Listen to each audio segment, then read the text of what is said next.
So I thought it would be great to speak to someone that's working in a long-standing publication. I remember the first rock sound I read, I think it was 2019 with Creep on the front. I think it was Oh, their nice. Sex, Death and the Infinite Void. I think it was when that album came out, and that was Yeah, the yeah, yeah. first time I read it. And it's great to be able to speak to you as well, because when I was getting into reading magazines like Kerrang, Rock Sound, it was actually a lot of the interviews that you hosted Oh, great. that got me into it. So it's great to be able to speak to you. Oh, that's Um, nice to hear. I'm glad to hear that. That's great. yeah, so it was a lot of the ones with like Austin Knight, Dallin Weeks, those ones that I've watched a lot of. Great. So, There's been a lot of those. There's been a lot with those yeah. two boys. So yeah, there we go. Got a full archive of those two lads. So that's great. So I was wondering, how did you get into music journalism?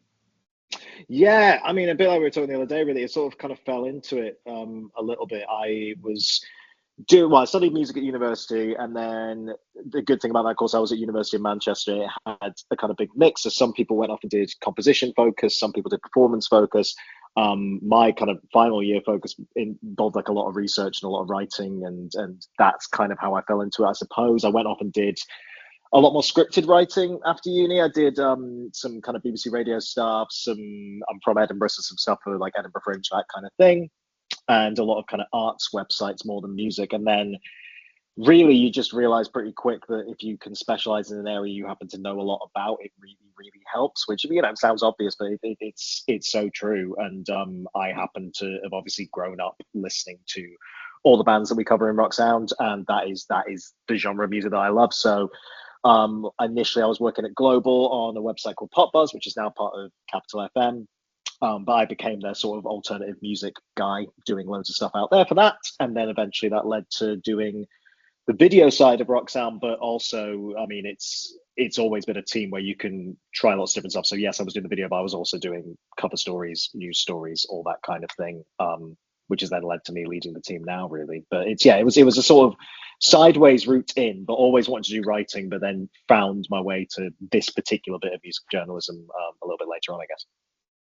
And going in straight into emo, what is your experience with emo? It could be the subculture, the music. What's your experience with it? Well, I'm as a man of a certain age. I was peak age for when there was the mainstream breakthrough moment, because like I was a teenager in high school when Cork Tree came out and when Black Parade came out and A Few Can't Sweat Out came out, and suddenly those albums were absolutely everywhere. And it's easy to forget now when it's much easier to discover things through streaming services, and the culture's all a bit more split and divided, and you can have bands that are absolutely huge but your average mainstream person maybe hasn't necessarily heard of them because it works in a different way. It's easy to forget that back then it was all pop music, right? It's like My Chem went to number one on the UK top 40. That doesn't happen to many rock bands anymore. That alone was just mad, and you could see that it just opened up the audience. I think that's the other interesting thing, is it was a moment where, if I can go back a little bit further, you look back to the wave before that in terms of like the rock subculture really was new metal. So that's like early 2000s. And yes, you had people like Linkin Park breaking through, and you had Limp Bizkit going number one and all this stuff, but it was still very much viewed as an us and them. It was still very much like, oh, that's the rock crew. What was interesting about the mid 2000s, maybe because it had a bit of a popular edge, you would suddenly see kids you would never expect to listen to these types of bands really getting into Fall Out Boy and Panic and My Chem in particular, and then Paramore, of course, as well. So that just became a really interesting thing. It shifted the culture, so it did become more at the heart of the mainstream than it perhaps was before, which is, you know, you could go back to something like Jimmy Eat World in the early 2000s, and obviously every single band I've just mentioned would cite them as a major inspiration. But again, they weren't hitting quite the same level of kind of pop success, I would say, than these bands did, which was, yeah. So that just kind of made for this really amazing moment. And then when you get into working on all this stuff, it's just been fascinating seeing how not just newer artists coming through and being inspired by it, and positioning it in a different way. Obviously, that you've got the kind of rap side when your Little Peeps and your Nothing Nowheres and stuff, but then also a band like Waterparks would take their influences on this and sound absolutely nothing like those bands, but it's clear they've had an influence within that. Same with someone like 21 Pilots, right? um, but then at the same time, the other really interesting thing is how those bands that broke through in that big mainstream moment, they're arguably bigger than they've ever been. And that's rare, especially for someone like MyChem.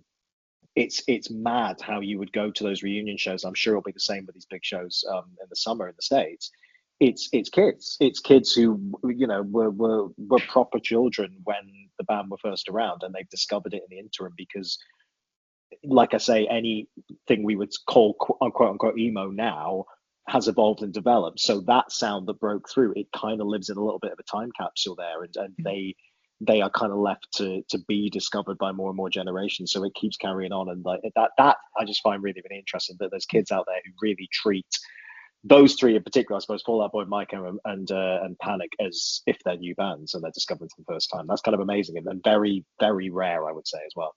Yeah, I think it must have just hit in the 2000s because I know those three bands in particular, they had 3 albums come out roughly all at the same time. So it must have just hit, and there was all of this new music, and it had that sort of pop spin to it, I suppose. It wasn't as, I suppose, heavy as previous. Yeah, I think that's probably part of it. I also remember Pete Wentz said in an interview I did with him a while back that, like, we were talking about this exact subject, basically. I think it was like, it might be when we did the 20th anniversary stuff, and it was like full career reflection.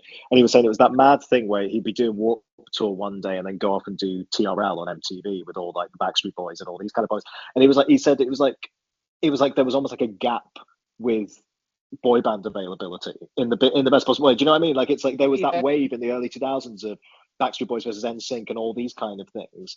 And it was like, well, you've got these young guys who, look the part, look great, and making a different type of music. It's almost like a lot of that mainstream outlets treated them in that way, which I think was interesting, which is also why they got quite a lot of shit, as we remember, from the kind of wider turning your nose up community, which was ridiculous. It's kind of mad to look back at that now, but you would have, the old men with their arms crossed just because these bands happen to have a big contingent of teenage girls at their gigs, which is the stupidest attitude in the entire world. But it's kind of surreal to look back on now, that even once they hit that pop mainstream success, that almost became like something that was treated negatively by certain areas of rock. It was a weird place that they sat in. But ultimately, obviously, came out on top. But it's just so crazy when you look back at that, the duality of that. Like, they were kind of having to fight against the pop thing, but also celebrate it because it was taking them to these massive new heights. Yeah. And where did you stand on that at the time? What were your favourite bands at the time? I mean, Fall Out Boy was a big one for me. I remember going to the Cork Tree tour, and that was like a really big special moment. I remember seeing MyChem for the first time, actually supporting Muse, who I was a big fan of at the time as well.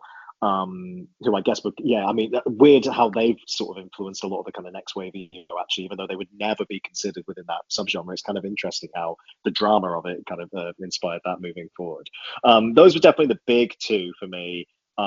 Also, like, I guess going back prior to that, I mean, the first big band for me were Green Day, which again is an interesting one because, of course, you wouldn't call them emo, but when you look at some of what came around the American Idiot period, it clearly, at least aesthetically, kind of matched the tone a little bit. And I think certainly something like Black Parade, as much as maybe it wasn't a direct influence, it probably wouldn't have. I mean, on a basic level, I'm not sure many record labels would have taken a chance on a record like that if American Idiot hadn't had its success. So there's definitely a parallel line there. But they were the big ones for me. I mean, Fall Out Boy was definitely the big one. And then when A Fever You Can't Sweat Out came out, the great thing about that was just, as a little bit of a recovering musical theatre nerd as well, just hearing the kind of jazziness and weirdness and big instrumentation that you just didn't hear in any other rock. But I think there's definitely a parallel between emo kids and theatre kids, I think particularly in the US, because they can gravitate towards the drama of it, but also that there's something about the weird use of instrumentation and the kind of jazzier moments, particularly on that record. But yeah, I mean, Fall Out Boy were just especially in the UK, it's just interesting that it was, MyChem obviously had the big moment when they did Black Parade, especially because they were clearly channeling a lot of the kind of classic rock of the UK, I think, as well, which really helped them. But Fall Out Boy, man, that Cork Tree in particular, the breakthrough of that record was just crazy, just absolutely everywhere all of a sudden. And really interesting to see that develop. And like I say, see that people still gravitate towards that. It's really nice. And why do you think that happened with that prominent success? Do you think it was sort of right place at the right time, a gap in the market? What do you think? Yeah, I think so. Like I say, the whole thing about the gap of the boy bands and also gravitate the drama and all this kind of stuff. But I think there's also always this bit of a pendulum swing in the rock world in particular between the UK and the US. And it's maybe less so now because, like I say, everything's a bit more sporadic. But back then, the fact that it went from like, Britpop in the 90s and all the biggest bands in the world are British, and then early 2000s we go back to pop punk a little bit and we go into new metal a little bit, and it really sways to the US. And I think that's sort of continual. And then like you also had the kind of soft rock thing of like, Coldplay and people like that, and that kind of influenced the thing. And then you come into the 2000s, you got all this emo wave that's predominantly coming through the US. I mean, realistically, that's why Yumi at Six had such big success as well, right? I mean, again, that's kind of around the same time. It's because they realized not only did they love that music, there was such a gap in the market. They're like, oh, we could be the only UK band who is doing this scene, this style of music, which was really interesting. So I think it's always just a bit of that, like particularly that time there was just that natural swing, and also scenes create themselves, right? I mean, you're absolutely right that those bands all came up a little bit at the same time, and just naturally it means that you're gonna have, it's going to become a bit of a wave. That summer on that Warped Tour, oh God, I would have loved to have been a fly on the wall when they had both My Chem and Fall Out Boy doing Three Cheers and Cork Tree at the same time. I mean, it's absolute insanity to think about. And yeah, these things do just build each other up. It's why it's always so exciting when you do see these scenes break through and they kind of bubble a little bit, because everybody lifts each other up in a really nice way. So I think that's probably at least part to do with it. It's right place, right time, but also very great to see, particularly, I guess, with Fall Out Boy and My Chem, who were very much contemporaries, and then obviously Fall Out Boy helped bring Panic into that fold, and that just kind of all lifted everything up, which is really interesting. And bit of a broad question, but how would you define emo? I like the Hayley Williams mandate of everything is emo. I like that. She called her radio show that, and I like that vibe because I listened to that show and she was very clever in her picks. She would pick the bands we're talking about, but she'd also play Radiohead. She'd also play a little Jeff Buckley, and it's right because it's all on its most basic level. It's something that's is unashamed about not wearing its heart on its sleeve, right? That's it at its most basic level, I suppose. We can take it in different directions, whatever it means. But I'd argue, With or Without You by U2 is an emo song if you really think about it. It's got lyrically it fits it, and it definitely matches what Dashboard would do later on. So I think you can hear the influence of it everywhere. I guess it more just gets clubbed into that three-letter word genre when it's very much wearing those emotions right on their sleeves and having it right front and center, I suppose is how you define it. But again, even within that, what's nice is like any subgenre, you can take it in a million different directions. Dashboard don't sound anything like, well, certainly what Fall Out Boy sound like these days. It's really interesting to see that you can actually pick it all apart and try and move it in different places, and that's how these genres keep growing and stick around, right? So you can see lots of different avenues and influences being pulled in from different areas. It was interesting with you saying that we're using the term emo. There was an author, Fatala, in one of her books on emo, how subcultures form, and she states that in the early mid 2000s that it was actually, she thinks that was magazines that coined the term emo, and before My Chemical Romance wasn't emo, but until major publications started using that term, that's when the whole emo bands came in. Do you agree with that, or do you think there's other like external factors? Possibly, and I think what's interesting is whenever you get any terms like that is whether, because I think it's also fair to say it kind of gets rewritten a little bit in history, that a lot of the publications at that time, I'm not going to mention names, but some of them really like to pretend that they heralded all these bands. And by the way, I'm not talking about any of the rock press. You had Us, you had Kerrang and Hammer and all these bands who take bands like this seriously and always did. Yeah. But there are other more mainstream, perhaps, musical outlets who would use that term in their magazines or in their outlets, and it was sneering. And I think what's interesting is the way the fans adopted that as a badge of honor in the end. I think the bands itself, I mean, they've all discussed it really in various forms, how they really struggle with that, because they kind of went, well, what the fuck does that mean? And why is that being used as a negative term? We're just out here making music, which is absolutely fair. But yeah, there's a balance there with how the press. It's really interesting if you look back to those early 2000s days and you see who was celebrating these bands for what they are and who was kind of using that as a bit of a negative term. It's it's definitely fascinating reading, especially now, like I say, where everyone is sort of now that it's again arguably even bigger than ever. It's just interesting seeing outlets kind of pretend they were always really, really supportive of these bands. It's like, well, yeah, I don't know about that.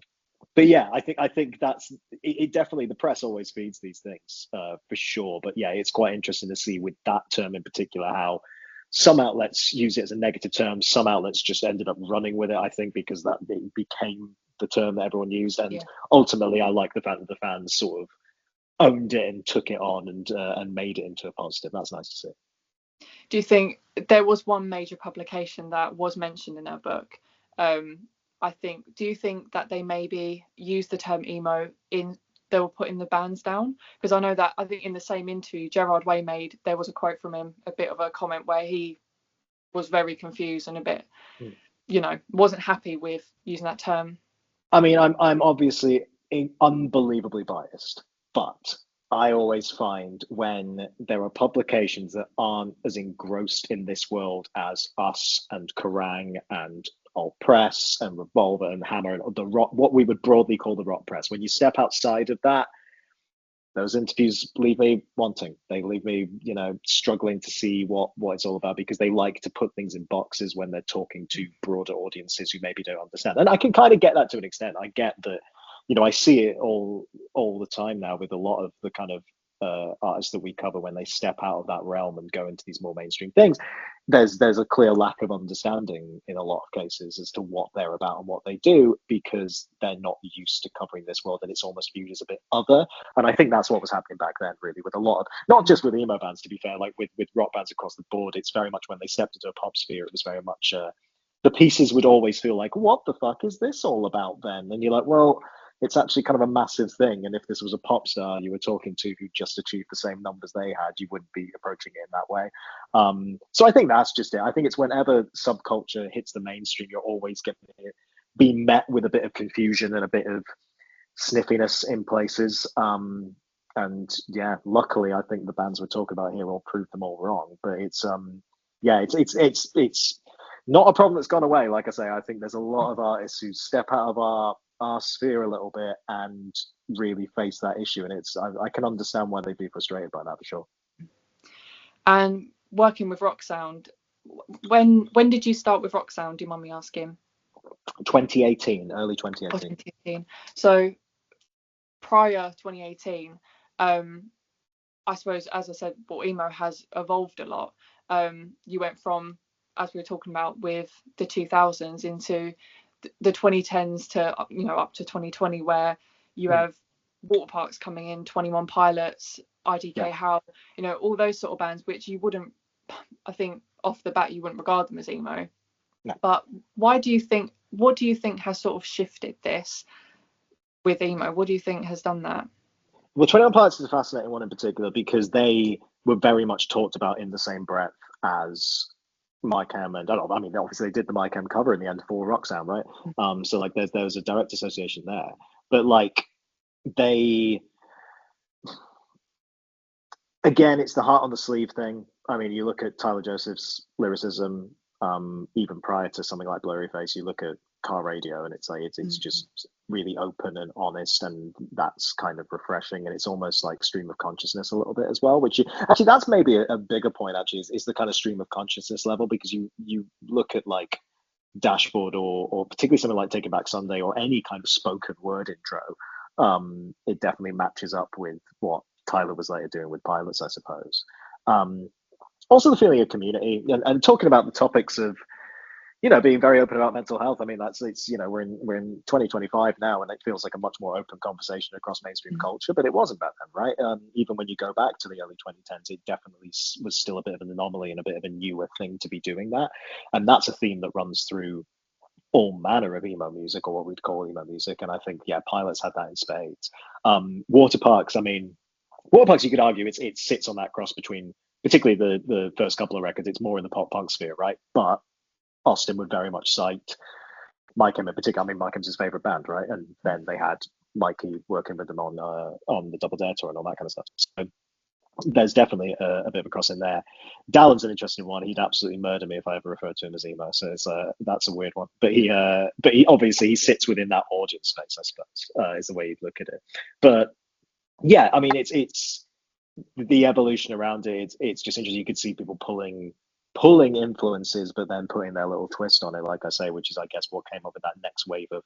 I guess it's what by that point it's what you'd broadly call more the scene rather than just straight up emo, right? It kind of kept evolving. I think that's what's interesting about now is that people are almost more gravitating backward a little bit. It's like, okay, how do we make it kind of more like that rather than what it was? How do we take more direct influence? How do we make it a little bit more aligned to where it was in the first place, which is interesting. These things just come in cycles, don't they? They always kind of come back round again. But yeah, I mean, that's what was interesting about the 2010s was particularly with Pilots. I mean, they just became the band that audience latched onto and gravitated towards. And like I say, I think the lyrics and the themes are probably at the front of that because musically, it's definitely quite radically different from what you would expect from a Mike M or a Fall Out Boy, I suppose. But it's yeah, I mean, definitely lives within that family for sure. And do you think during the 2010s that because emo, it seemed in the 2000s, it was very heavy with obviously the music was important, but the style, everything was very important. And I think during the 2010s, I don't know whether it maybe lost that a little bit. I mean, when I was sort of listening to that music, so when was that, 2017, 18, I was the complete opposite. I was wearing like Japanese kawaii fashion. I was very much into that.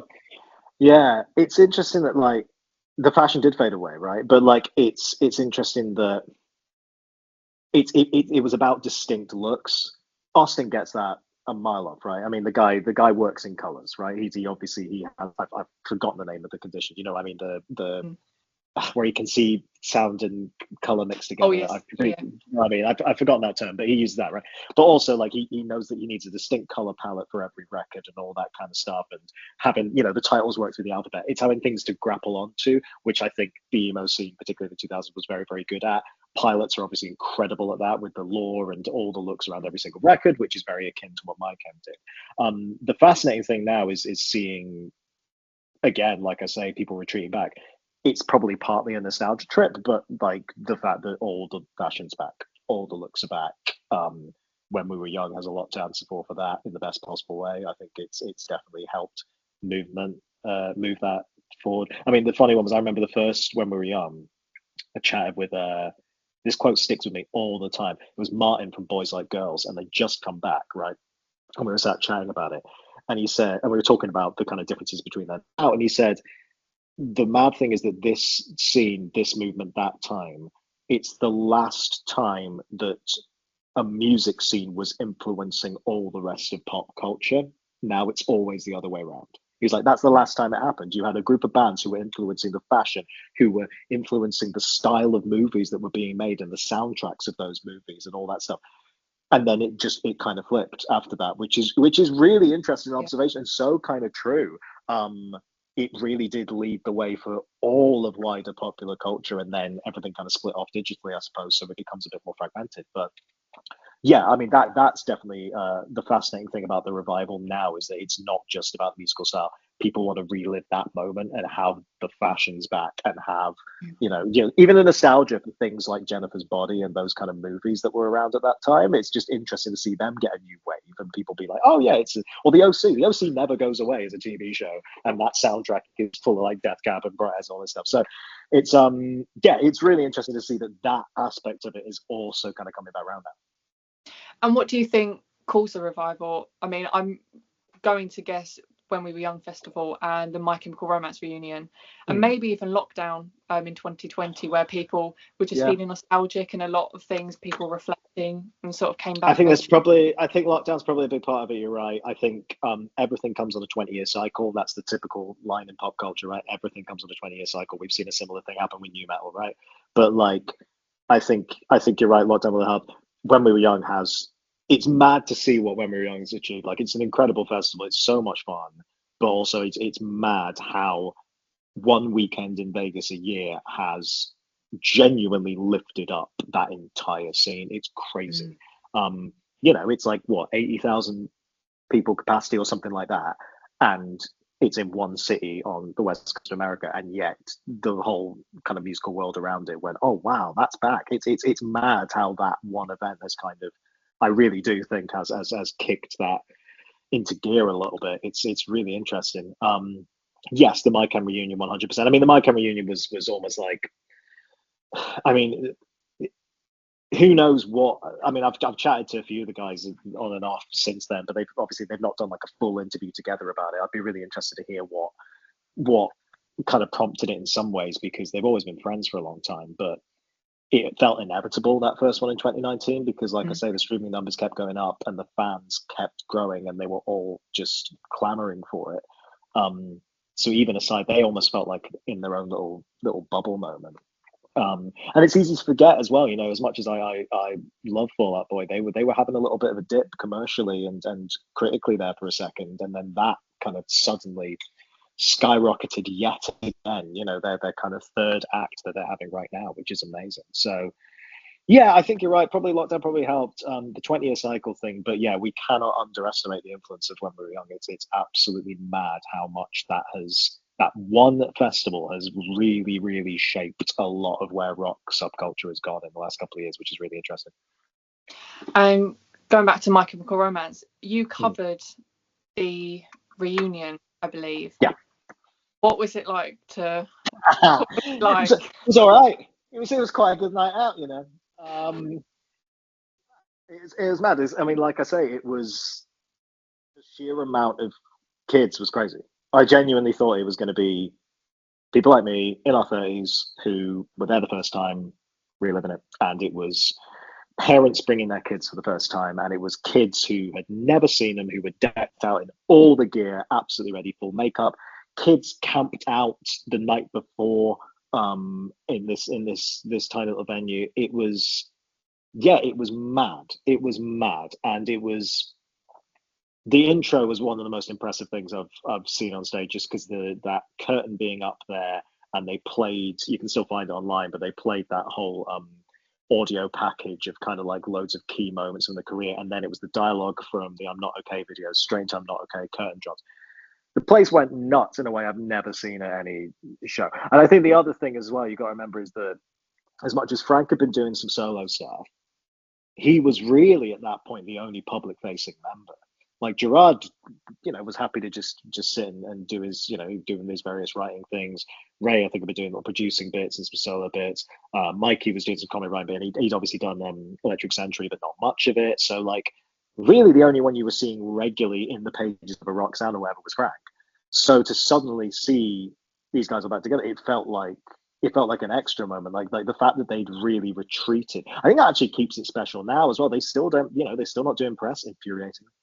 They're still, they're not doing new photo shoots. They're not about in the same way. So when anything small does pop up, it still feels really special, and it doesn't feel like a cash grab or anything. Like a lot of these tours, things can be rinsed a little bit. It feels still special and still feels like an event. And obviously the first one was very much for that. I mean, it's one of the few gigs I've been to where fans were sharing lists of accounts that were going to be trying to live stream it on their phones. It's such was the demand to see it. So yeah, I mean, it was a very, very special one, but like they are the kings of creating special moments. I think they know exactly how to do it and exactly what their audience want. And did you feel any pressure covering it? Oh god, yeah. The biggest pressure was making sure our phones were still working, to be honest with you. Like we did all the fan interviews, and I was running back and forth, me and my colleague Brie, between because it was on a college campus. The Shrine venue is within I think it's UCLA. It's whatever the Southern LA University is. It is a proper university building. So we were running between that and like this college restaurant bar thing. And just like getting on their Wi-Fi, uploading fan interviews, blah blah blah. And then obviously I had to get rid of bags and everything to go into the venue. And then I was just like getting highlight clips and running between the stage and the bar where there was Wi-Fi to try and upload what was happening and change the set list and get all these things. And we had another colleague back in the UK who we were sending bits to and updating the set list for online and everything. it was mad, and it was done kind of on the fly because it had to be. But it was also one of those where it's like, well, we should put in the same level of effort we would put in on any festival because this is as important to our audience. So Yeah. it made sense to do it that way. But yeah, it was a mad, stressful day in some ways, but you just have to roll with it because it was at the end of the day, it's also a lot of fun, isn't it? Can't really complain that much. Yeah. It's interesting you saying that the audience as well were younger, that it's like they've discovered them for the first time, because from what I've seen online with emo now, it's sort of from my research and what I've seen, half of it's nostalgia. People have gotten back into it again, and the other half seems like a watered down version. And I don't know whether it's been through lockdown and people just think you've got to wear black and eyeliner and you're emo. What do you think with that? Do you think that emo is watered down? Or no, I think that aspect actually hasn't really changed, because even in the 2000s you would still have people just grasping onto the fashion aspect or thinking it's just that and having fun with that. And I don't know. I know I'm sure Puritans get really annoyed about that. I kind of don't mind it. Like if people want to, if people just only know "Welcome to the Black Parade" as a song and put the eyeliner on, good for them. That's fine. I don't care. Like, but I think that was there the first time round. That's going to be there this time round as well. That sort of, they like the style of it. They don't, it's like when people have a go at someone wearing a band t-shirt they picked up at H&M. It's like, named 5 songs, that sort of stereotype. It's like, well, I don't really care if people want to wear something because they've seen something within that. If they check something out beyond that, cool. But I think that's something that's kind of always been there with any subculture really, but particularly, like, people will gravitate towards a couple of particular songs, or, like I say, just the fashion aspect. And I think you're still going to get that. Especially, it's probably maybe feels heightened now because of the social media age. You're always going to get people jumping on TikTok trends and stuff. I remember, actually, that's an interesting one. I remember Austin saying when I miss having sex, but at least I don't want to die anymore, when that went insane on TikTok. Yeah. And I remember him being really kind of confused by it, because yes, some of it would be the kind of kids you'd expect, but also you do just get a load of, not even influencers, just people on TikTok will see whatever the trending sound is and just make something from it. So he was just looking at it like, this is really weird because it's making my song a success, but it feels like the people who are making these videos of it aren't remotely connecting to the song necessarily. It's just about, like, getting a viral moment. So I'm sure there's definitely elements of that when it comes to people just seeing that there's a massive nostalgia for emo and be like, I'll put on some eyeliner and a wig and off we go. Best of luck to them. I just, I don't let stuff like that annoy me. It is what it is. Good luck to them. But yeah, I think that's something that's never really gone away with when it comes to any subculture. You're always going to get a little bit of element of that, right? And do you think emo is still as popular as it was, or do you think it's just evolved into what it is now? It's just in a different way. I think, especially with technology as well, with, as you're saying, TikTok, obviously in the 2000s you had MySpace, maybe Twitter, and Facebook, but now it's just completely different. I think it depends how you assess it, really, because on a basic level it probably hit its peak, as we say, in the 2000s, where like you say, it was influencing all of pop culture, right? But if we're playing a numbers game, Fall Out Boy and My Chemical Romance in particular are playing to the biggest rooms they've ever played. I mean, like, that's kind of inarguable, isn't it? Like that is where we're at. Then their successors in the likes of 21 Pilots, are absolutely killing it, playing, massive sold out arena tour, huge selling albums. It's kind of difficult to quantify. I think in terms of, like, the influence over pop culture, no, it's not as huge as it once was, but I mean, they're all still packing it in. I mean, again, that's why, to come back to when we were young for a second, like, that was the amazing thing, was, like, it wasn't just about the headliners. You'd go and you'd watch Jimmy Eat World play to 80,000 people, and every single person knows the word. The other great example, actually, the one we haven't mentioned with 2010, is Pierce the Veil, who obviously play with some kind of different sounds and obviously come out a little bit heavier, but undoubtedly you could categorize them within the emo world, especially with something like Hold On Till May or whatever. But, like, I mean, the rise of them is absolutely insane. They are about to do a sold out arena tour of the UK in 2025. Wow. And it's so deserved because they're a phenomenal live act. But, like, that's another one that's just fascinating to me, just seeing it kind of grow and grow and grow. And again, they were away for a few years. It's almost in that absence it grew. So yeah, I think in terms of the wider cultural influence, no, it's not as big as it once was, but then nothing is, because everything's fragmented, right? Everyone has its own pocket. There's very little things that break through across all of mainstream culture anymore, particularly in the musical world. It just doesn't happen. Even in pop music, it just doesn't happen. But ticket sales, stuff like that, it's yeah, arguably the biggest it's ever been. Mike Hammer in stadiums this summer. For the first time ever, they are playing stadiums and they're all sold out. That's saying something. And do you think with social media that it's definitely helped keep it alive, that people can, so say, 12-year-old, 14-year-olds now can go onto YouTube and see all these clips and think, oh my God, and then get into it that way? Because in the 2000s, that wasn't really the case. It might be like MTV or something, or what's on locally. So do you think the ease of finding it, it's social media, and it's also streaming services. Obviously, it's the ease of being able to find it. You don't have to go out and buy a CD anymore like you did the first time round. So there's definitely that. Yeah, music videos on YouTube, absolutely. You're not waiting for them to come on TV.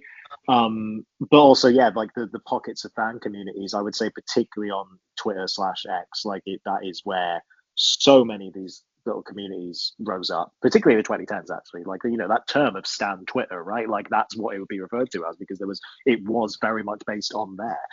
That's where all these kids would find each other and talk about these bands, and it would just spread like wildfire. All free to use, these social platforms. That's another thing. There's no barriers there. Tumblr, obviously, as well, and then particularly in the 2010s, that really kind of spread it. Even when you look now, I know Tumblr's not quite at the level it once was, but you look at the fandometrics on Tumblr, which are always so interesting to see which bands, particularly, and it's always either K-pop or emo bands. Like that's the big two that they're always across that. So yeah, I'd say particularly it's interesting which ones they gravitated towards, but Tumblr and Twitter being the big two. But like you say, just the ease of access. There's you can set up a free Spotify account without having to figure out the rest. Really, that's definitely what I think has spurred it on in a big way. And do you think, without When We Were Young festival, do you think the scene would be as how it is now? Do you think MCR would be doing sold out arena tours?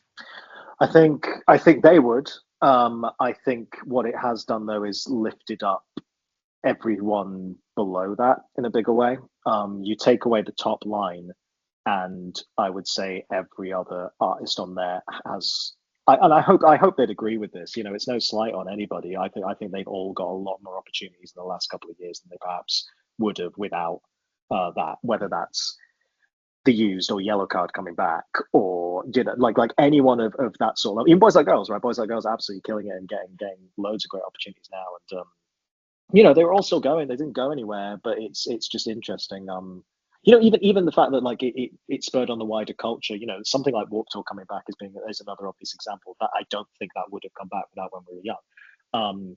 And even the that Disney album that came out last year, A Whole New Sound, right? And that's a mix of pop punk, but certainly a lot of emo artists on there as well. And you got like Mayday Parade and people on there. That's fascinating, and I don't think that's something that would have happened without it. And that's a big mainstream culture moment. And what was interesting about that as well was the fact that you had some artists from back in the day, but you had newer people like Magnolia Park, and you had maybe The Altar and Lolo getting to do this, just getting on this massive platform, right? So I think that's what it's been good for. I think it's been good for elevating the whole kind of wider scene. But yeah, the people at the top of the tree, they like the MyChem thing was a thing unto itself. That was gonna happen no matter what, for sure. And what do you think the future of emo is going to be like? I think it will gravitate a bit more back to that core 2000 sound again. It's been diversifying and moving out in different ways.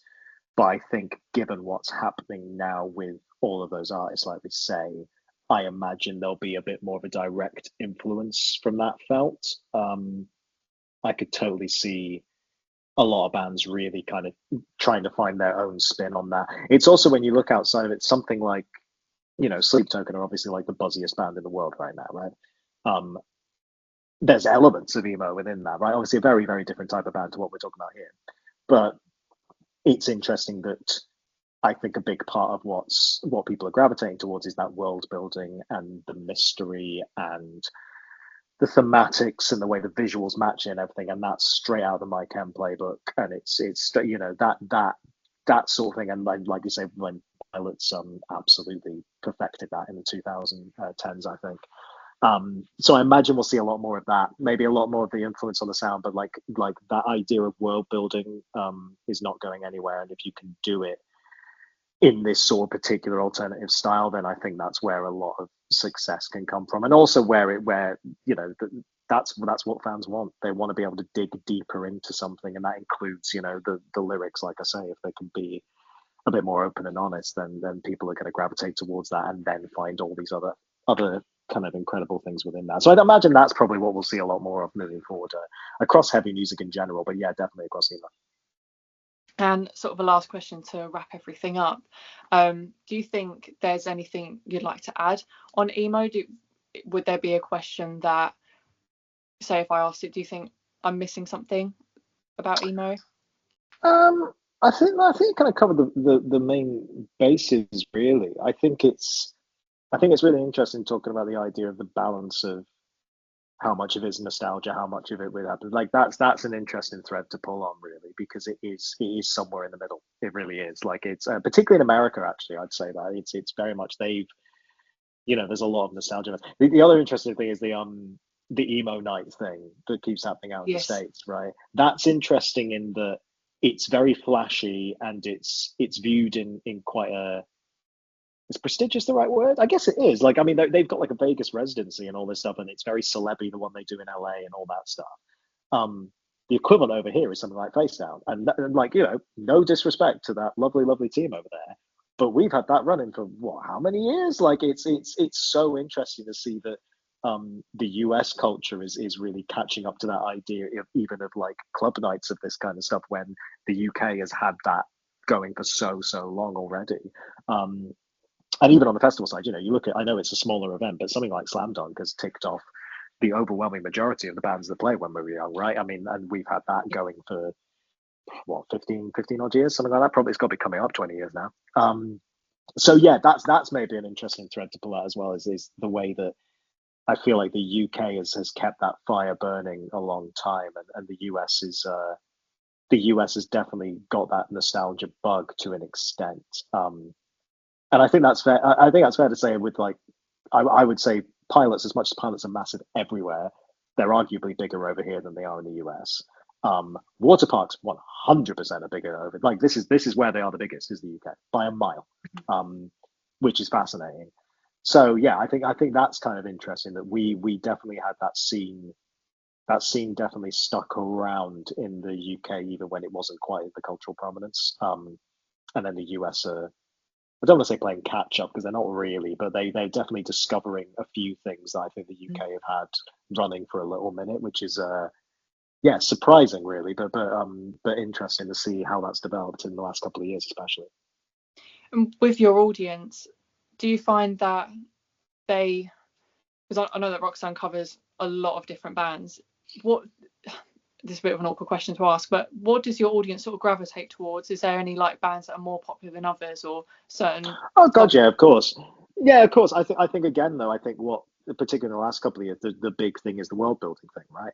And that doesn't have to necessarily be a ton of lore and a ton of story, although if it's Sleep Token and if it's Ghost, they will absolutely go for it, similar with 21 Pilots. But having a strong aesthetic and a strong message is the most important thing, I'd say.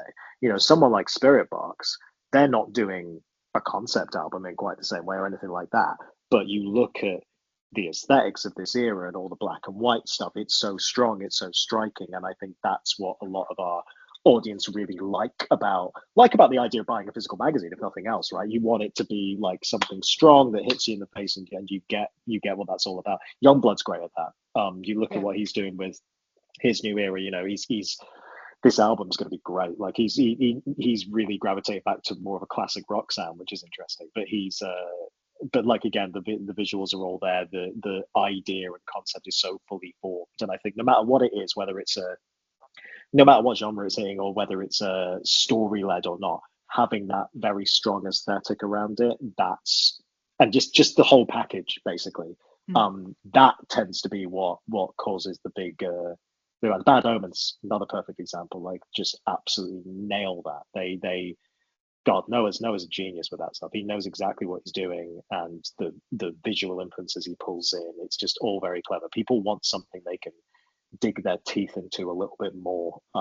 So I would say it's that, really. That's typically our bigger sellers tend to be bands who like to build some kind of world around what they're doing. And where is Rock Sound standing with emo? Do you embrace it, or is it more of like nostalgia when you write about it? Oh no, I think you have to walk the line a little bit, but like, MyChem remain an unbelievably important band, and I think we just had a cover.